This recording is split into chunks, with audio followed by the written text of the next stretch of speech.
Ako si Isabela, 26 na taong gulang, may asawa, at masasabing masaya sa buhay. Kahit may asawa na ako, hindi ko may kakaila na may ipinagmamalaki pa rin akong ganda at kaseksihan. Madalas, kapag dumadaan ako sa kalsada, hindi maiwasan ng mga binata na mapalingon sa akin. Ang asawa ko naman ay si Santiago, 36 na taong gulang, isang masipag na manggagawa sa isang pabrika dito sa Maynila. Bagamat hindi kalakihan ang kanyang sweldo, napagkakasya naman namin ito dahil wala pa kaming anak. Masaya kami sa aming pagsasama, at mahal na mahal ko ang asawa ko. Gayunpaman, may isang aspeto ng aming relasyon na minsan ay nagiging hamon para sa akin, ang aming buhay mag-asawa. Hindi ganoon kalaki ang sa asawa ko, kaya pagkatapos ng aming sandali, madalas akong naiwan na nag-iisa. Pero natutunan ko nang tanggapin ito dahil hindi naman ako masyadong mahilig sa ganoong bagay. Isang araw, nagulat ako nang umuwi ng mas maaga si Santiago mula sa trabaho. Napansin ko agad ang lungkot sa kanyang mukha. Han, may problema ba? Bakit parang malungkot ka? Tanong ko sa kanya nang may pag-aalala. Nagsara na ang pabrika namin, sagot niya nang mabigat ang loob. Ang masakit pa, hindi pa nabigay ang sweldo namin. Paano na tayo ngayon, Han? Kailangan nating magbayad ng renta. Kung hindi, mapapaalis tayo rito. Tatawagan ko na lang si Juan, baka pwede tayong makituloy muna sa bahay niya habang naghahanap ako ng bagong trabaho. Si Juan, ang nakababatang kapatid ni Santiago, ay gwapo at matipuno. Ang asawa niya ay nagtatrabaho sa ibang bansa at regular siyang pinapadalhan ng pera. Mabait si Juan at laging handang tumulong, ngunit may isang kahinaan siya, ang pagiging babaero. Ilang beses na silang muntik maghiwalay ng asawa niya dahil sa mga babae, pero dahil sa galing niyang mambola, palagi siyang nakakalusot. Salamat, tol. Promise, hindi kami magsusumbong, narinig kong sabi ni Santiago habang kausap si Juan sa telepono. Sino yun, Han? Tanong ko nang matapos ang tawag. Si Juan. Pumayag siyang doon muna tayo tumira, pero may kondisyon siya. Huwag daw nating isusumbong sa asawa niya ang tungkol sa mga babae niya, sagot ni Santiago. Walang problema yun, Han. Sanay naman tayo sa mga kalokohan ng kapatid mo. Kahit babaero siya, mabait naman. Nagsimula na kaming mag-impake. Ipinagbili namin ang aming telebisyon sa kapitbahay para magkaroon ng kaunting pera. Dahil kaunti lang ang gamit namin, mabilis kaming natapos. Tumawag si Santiago ng taxi para makarating kami agad sa bahay ni Juan. Alas 5 ng hapon nang dumating kami sa bahay ni Juan. Malaki ang bahay nila, bunga ng malaking sweldo ng kanyang asawa na nagtatrabaho sa abroad. Bagamat hindi gaanong kagandahan ang asawa ni Juan, siya ang pinakasalan nito para hindi na kailangang magtrabaho pa. Nang mag-doorbell si Santiago, isang dalagita na tila nasa edad 16 ang lumabas at lumapit sa amin. Nandyan ba si Juan? Sino po sila? Tanong niya nang magalang. Si Santiago, kapatid niya. Ay, kayo pala, kuya. Kanina pa kayo hinihintay ni Juan, bati ng babae sabay bukas ng gate. Ako si Isabela, 26 na taong gulang, at kasal na. Bagamat may asawa na ako, hindi ko maikukubli ang aking pagmamalaki sa aking taglay na kagandahan at kaseksihan. Madalas, napapalingon ang maraming binata tuwing ako'y dumadaan sa kanilang harapan. Ang aking asawa ay si Santiago, 36 na taong gulang, isang masipag na manggagawa sa isang pabrika dito sa Maynila. Bagamat hindi kalakihan ang kanyang sweldo, nagagawa naming pagkasyahin ito dahil wala pa kaming anak. Masaya kami sa aming pagsasama, at mahal na mahal ko ang aking asawa. Gayunpaman, may isang aspeto ng aming buhay mag-asawa na minsan ay bumabagabag sa akin. Hindi kalakihan ang sa asawa ko, kaya't pagkatapos ng aming pagsasama, madalas akong naiwan na mag-isa. Subalit natutunan ko nang tanggapin ito, sapagkat hindi rin naman ako ganoon kahilig. Isang araw, laking gulat ko nang maagang umuwi si Santiago mula sa trabaho. Napansin ko agad ang lungkot sa kanyang mukha, kaya't agad akong nagtanong, Han, parang malungkot ka. Ano bang nangyari? Nagsara na ang pabrika namin, sagot niya nang mabigat ang boses. Ang masakit pa, hindi pa namin natanggap ang huling sweldo. Paano na yan, Han? Kailangan nating magbayad ng renta. Kung hindi, papaalisin tayo rito. Tatawagan ko na lang si Juan. Baka pwede tayong pansamantalang makituloy sa bahay niya habang naghahanap ako ng bagong trabaho. Si Juan, ang nakababatang kapatid ni Santiago, ay isang gwapo at maskuladong lalaki. Ang kanyang asawa ay nagtatrabaho sa ibang bansa at regular siyang pinapadalhan ng pera. Mabait si Juan, ngunit may kahinaan siya pagdating sa mga babae. Ilang beses na silang muntik maghiwalay ng kanyang asawa dahil nahuhuli siya na may ibang babae. Gayunpaman, magaling siyang magpaliwanag kaya't palaging napapatawad. Salamat, tol. Promise, hindi kami magsusumbong, narinig kong sabi ni Santiago habang kausap si Juan sa telepono. Sino yan, Han? Tanong ko matapos ang tawag. Si Juan. Pumayag siyang doon muna tayo tumira basta huwag daw nating isusumbong sa asawa niya ang tungkol sa mga babae niya, sagot ni Santiago. Walang problema yun, Han. Sanay naman tayo sa ugali ng kapatid mo. Babaero man siya, mabait naman, sagot ko ng may ngiti. Nagsimula na kaming mag-impake ng aming mga gamit. Upang magkaroon ng kaunting perang madadala, ipinagbili namin ang aming lumang TV sa aming kapitbahay. Dahil hindi naman kalakihan ang aming mga ari-arian, mabilis naming natapos ang pag-iimpake. Tumawag si Santiago ng taxi upang makarating kami sa bahay ng kanyang kapatid na si Juan. Dumating kami sa bahay ni Juan bandang alas 5 ng hapon. Agad naming napansin ang laki ng kanyang tirahan, na halatang bunga ng malaking kita ng kanyang asawa na nagtatrabaho sa ibang bansa. Bagamat hindi kagandahan ang itsura ng asawa ni Juan, pinakasalan niya ito, marahil dahil sa kaginhawahang dulot ng regular na padala nito. Nang mag-doorbell si Santiago, isang dalagita na tila nasa edad 16 ang lumabas upang salubungin kami. Nandyan ba si Juan? Sino po sila? Magalang na tanong ng dalagita. Si Santiago, kapatid niya, sagot ni Santiago ng may ngiti. Ah, kayo pala, kuya. Kanina pa kayo hinihintay ni Kuya Juan, tugon ng dalagita sabay bukas ng gate. Nasaan ba si Juan? Tanong ko sa dalagita habang kami papasok. Nasa kusina po, nagluluto ng ulam at pulutan para sa inyo mamaya. Isa sa mga magagandang katangian ni Kuya Juan ay ang husay niya sa pagluluto. Kaya nga po maraming babae ang naaakit sa kanya, sagot niya ng may ngiti. Pagkapasok namin sa bahay, agad kaming sinalubong ni Juan. Ang tagal nyo, tol. Kanina pa kayo hinihintay ni Inday. Hinihintay ka na rin ni Juana, tol, masayang sabi ni Juan. Sinong Juana? Tanong ni Santiago, bahagyang naguguluhan. Si Juana Walker. Matagal na tayong hindi nag-iinuman, tol. Bait naman, nagsama ka pa ng maid. Maswerte ka talaga, Santiago, at maganda pa ang maid mo, pabirong sagot ni Juan habang tumatawa. Agad na inutusan ni Juan ang isang babae, Lucia, pakihanda ang lamesa para makakain na tayo at para maaga kaming makapagsimula ni Santiago. Tol, sino yung babae? Tanong ni Santiago, na halatang nagtataka. Si Lucia, pinick up ko kagabi. Baka mall ka dyan, tol. Kailan ba naman ako nasabit? Isang linggo yata ito rito.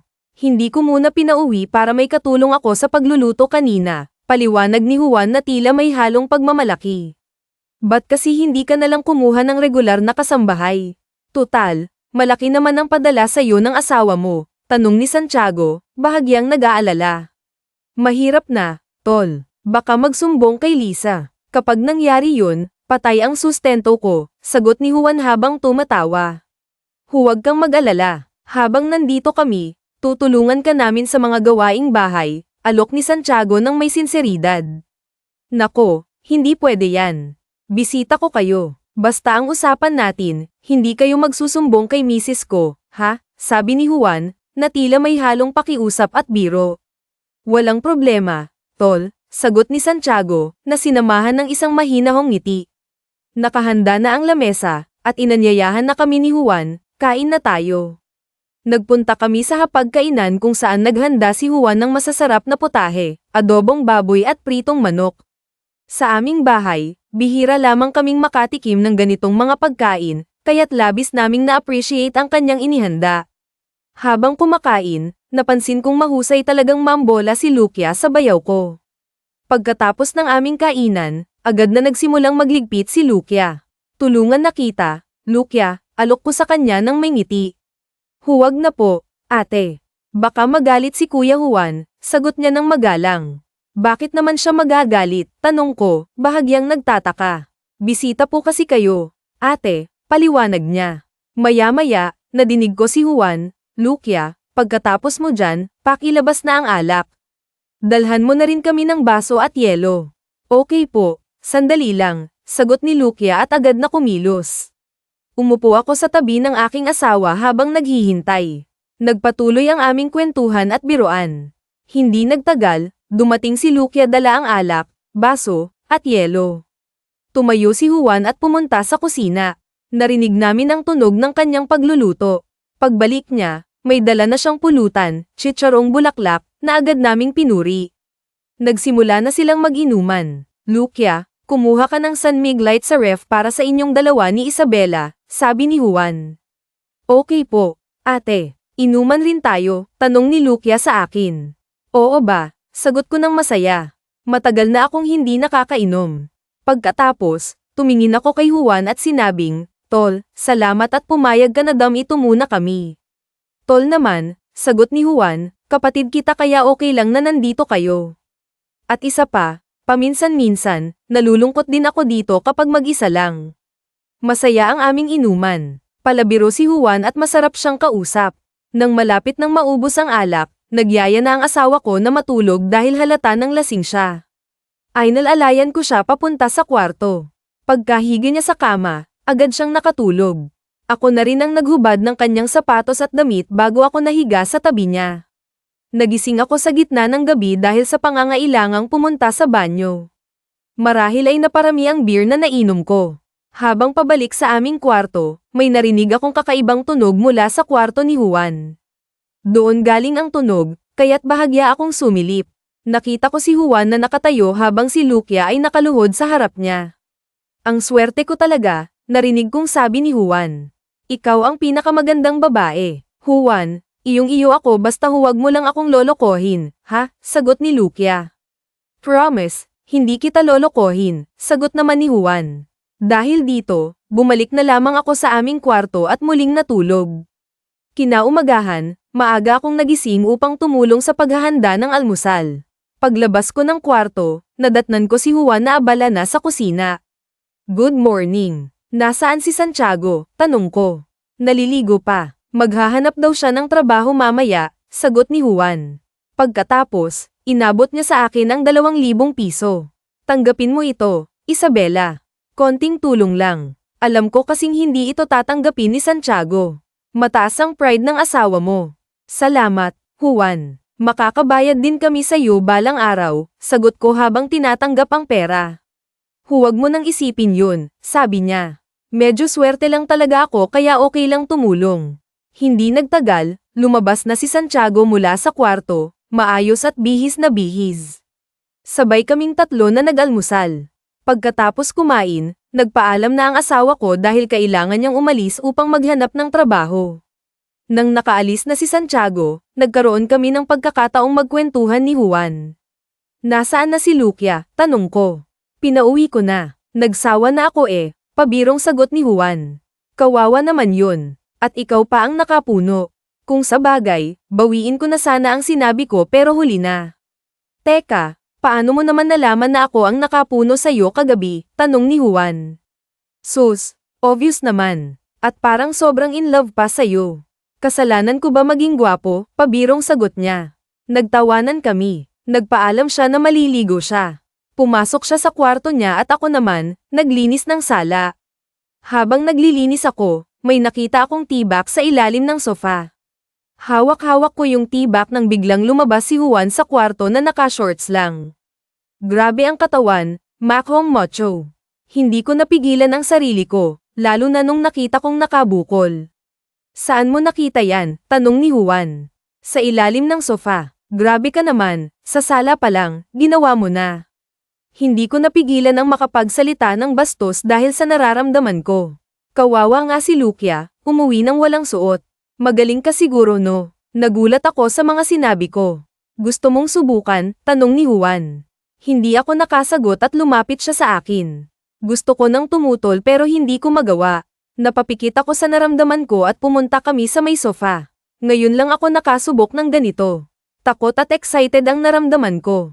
Napapikit na lang ako. Juan, the best ka talaga, napayakap ako at grabe na ang pawis na tumutulo sa ulo ko. Juan, Panglima na. Sabay tayo nang hihina. Ako, bigla na lang akong napaiyak. Sa 3 taong pagsasama namin ng asawa ko, ngayon lang ako nagtaksil at parang hindi ko mapatawad ang sarili ko. Bakit ka umiiyak? Tanong ni Juan. Ngayon lang ako nagtaksil sa kapatid mo, Juan. Bakit? Sasabihin mo ba sa kanya? Hindi. Baka hindi niya makayanan. Nagustuhan mo ba? Gagawin ba ulit natin? Tanong niya. Oo, Juan. Alam kong mali. Maligo ka na. Biglang dumating si Santiago. Sana lang hindi mag-aya si Santiago mamaya. Bakit naman? Asawa mo siya, di ba? Sira, kung gagawin niya, siguradong mapapansin niya na namamaga. Okay ka na at magluluto ako ng lunch natin. Dito na nagsimula ang kalokohan ko sa asawa ko. Pumasok na ako sa kwarto. Napaupo ako sa kama. Hindi pa rin ako makapaniwala sa nagawa namin. Kahit kailan, hindi pumasok sa isip ko na makipag-ano sa ibang lalaki. Hindi ko mapigilan ang pagtulo ng luha ko. Tumayo ako, kumuha ng damit sa aparador. Naisip ko, lilinisin ko na lang ang sarili ko para kasing nandidiri ako sa sarili ko. Pagpasok ko sa banyo, pinaandar ko ang shower. Sinabon kong mabuti ang katawan ko. Nagbanlo na ako at pinunasan ng tuwalya ang katawan ko. Lumabas ako ng banyo at nagsimulang magbihis. Narinig ko na lang na tinatawag ako ni Juan para kumain. Ana, kain na tayo. Bababa na ako, nagbibihis pa ako. Pagkatapos kong magbihis, bumaba na ako. Nakat-shirt at jogging pants ako. Nakita ko si Juan sa pagkainan at may kausap sa cellphone. Okay lang, tol. Oh, nandito na pala siya. Gusto mo ba siyang kausapin? Sabi ni Juan sa kausap niya at binigay sa akin ang cellphone niya. Hello, sabi ko. Hello, Han. Baka bukas na ako makauwi. Sasamahan ako ni paring Ricardo sa pinagtatrabahuhan niya. Kailangan daw maaga kami bukas. Okay lang ba, Han? Tanong ni Santiago. Okay lang, Han. Sana matanggap ka. Sagot ko na may kaba. Alam kong may mangyayari na naman mamaya. Pakibigay kay Juan yung cellphone, Han, sabi ni Santiago. Binalik ko ang cellphone kay Juan. Okay lang, tol. Mabuti na rin na nandito siya para may tao dito sa bahay. May lakad kasi ako mamaya at baka umagahin din ako. Ingat, tol. Sana ang lakad mo mamaya. Wala akong lakad. Sinabi ko lang yun para hindi magduda si Santiago. Buong gabi kasi tayo mamaya, sagot ni Juan na parang balewala lang. Kinakabahan na ako pero hindi ako nagpahalata. Kumain kaming dalawa. As usual, masarap na naman ang kalderetang baka ni Juan. Pagkatapos namin kumain, maghuhugas sana ako ng plato pero ayaw ni Juan. Siya na lang daw at magpahinga na ako. Pumasok ako sa kwarto at nahiga. Siguro dahil sa pagod kanina at sa busog, nakatulog ako sa kama. Ginaising ako ni Juan. Sabi niya, lalabas daw kami para hindi ko daw masyadong maisip ang problemang pinagdadaanan naming mag-asawa. Naisip ko na balewala lang siguro sa kanya yung nangyari kanina. Bumangon ako at sinabihan ko siya na magbibihis lang ako. Sabi niya, huwag na daw ako magbihis. Lumabas kami ng bahay. Inilock niya ang pinto tapos pumunta kami sa may garahe nila. Nagulat ako nung nakita ko ang 2 sasakyan niya, isang bagong Toyota Hiace at bagong BMW. Naalala ko kasi noon na pick-up lang ang sasakyan niya. Nasaan na yung pick-up mo? Tanong ko. Ipinagbili ko na yun para mabili tong Hiace eh. Itong BMW. Saan galing ta? Huwag ka na magtanong at sumakay ka na lang. Sumakay ako at pinaandar na niya ang kotse. Nakita ko na papunta kami sa isang sikat na mall sa Maynila. Pagkatapos niyang makapasok ang kotse, binuksan niya ang pintuan sa tabi ko at ainalalayan ako sa pagbaba. Ngayon lang ako nakaranas ng pagbuksan ng pinto. Nung college ako, may mga naging BF ako na may sasakyan pero hindi nila nagawang buksan ang pinto para sa akin. Inaamin ko na natatouch ako. At pagpasok namin sa mall, dinala niya ako sa tindahan ng alahas.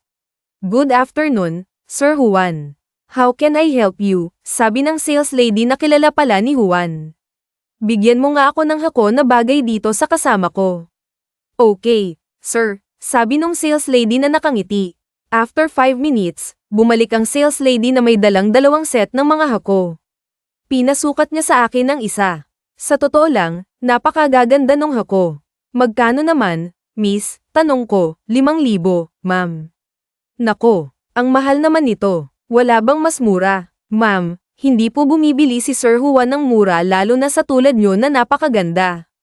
Nako, bayaw ko lang si Juan. Asawa ko ang kapatid niya. Nakapili ka na. Meron na, sir, kaso lang mahal daw sabi ni ma'am.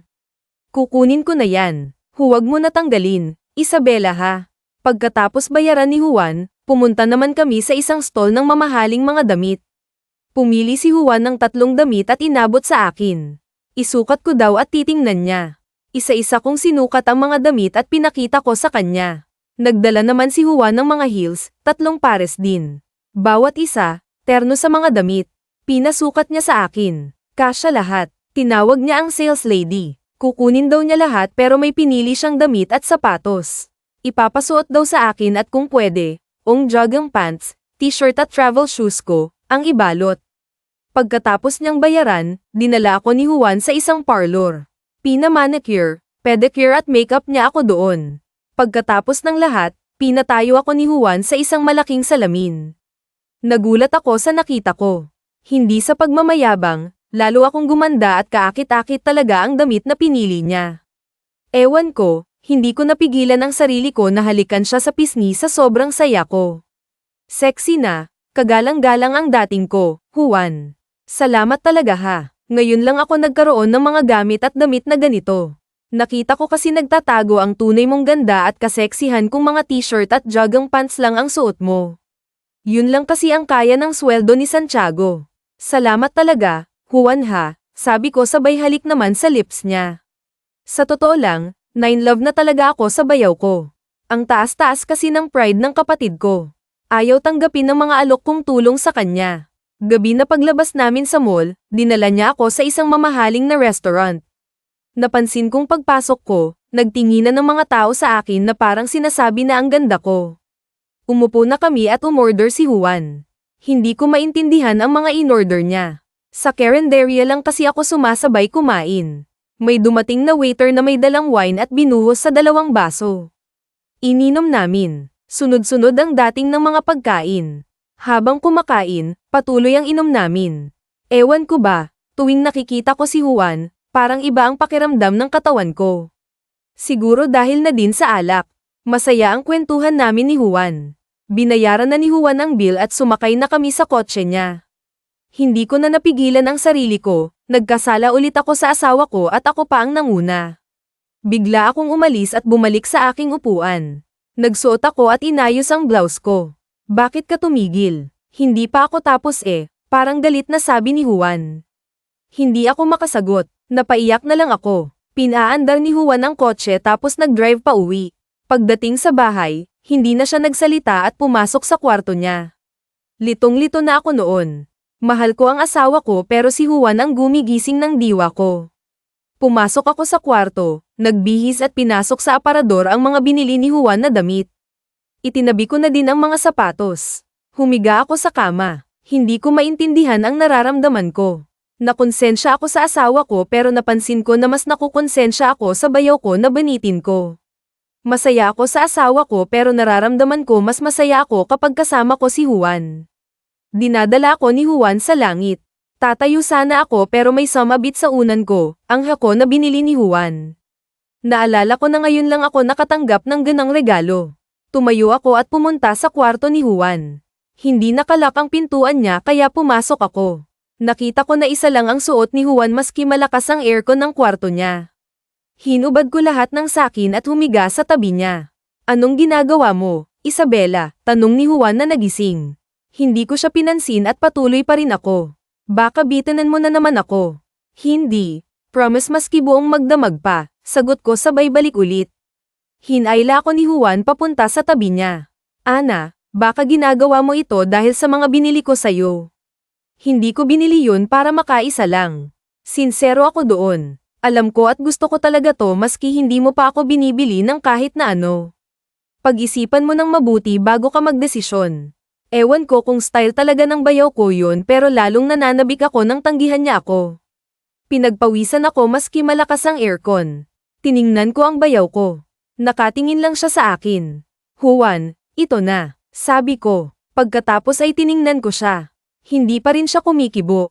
Gusto mo talaga? Tanong ni Juan. Tumayo siya at pumunta sa may lamesa niya. May kinuha siya sa drawer tapos bumalik sa kama. Nakita ko na may pinapahid siya. Pinatalikod niya ako. Juan, hindi ko pa kaya yan. Sorry, sabi ko habang pinupulot ko ang mga damit tapos takbo papunta sa kwarto ko.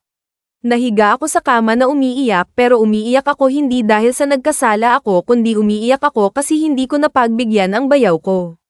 Nakatulog akong umiiyak. Nagising na lang ako nung tumunog ang doorbell. Bumangon ako at binuksan ko ang pinto. Ang asawa ko pala ang dumating.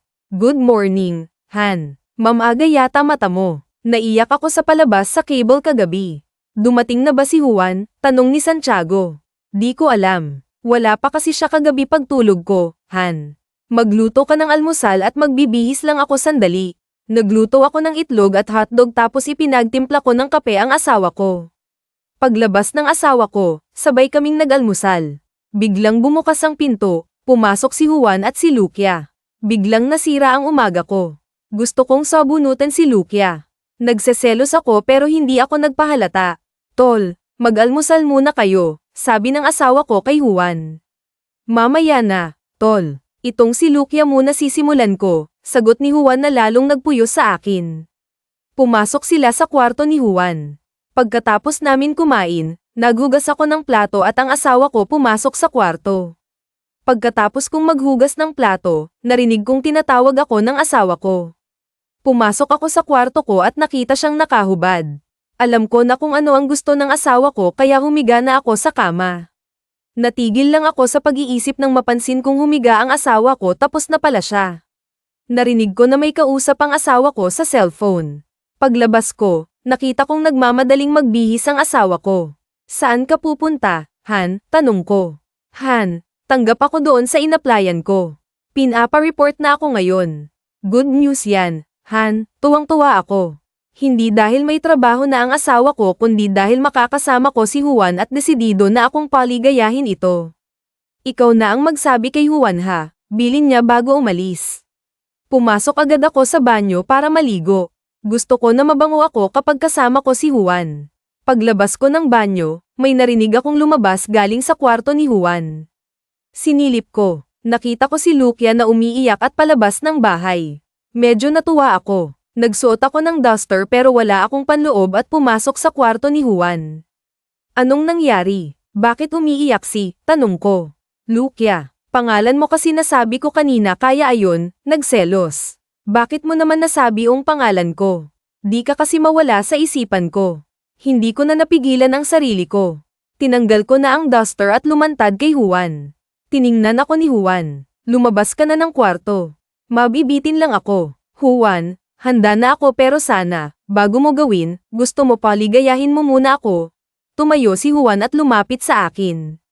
Napayakap ako kay Juan. Ay nalalayan niya ako papunta sa kama tapos pumunta siya sa lamesa niya at may kinuha.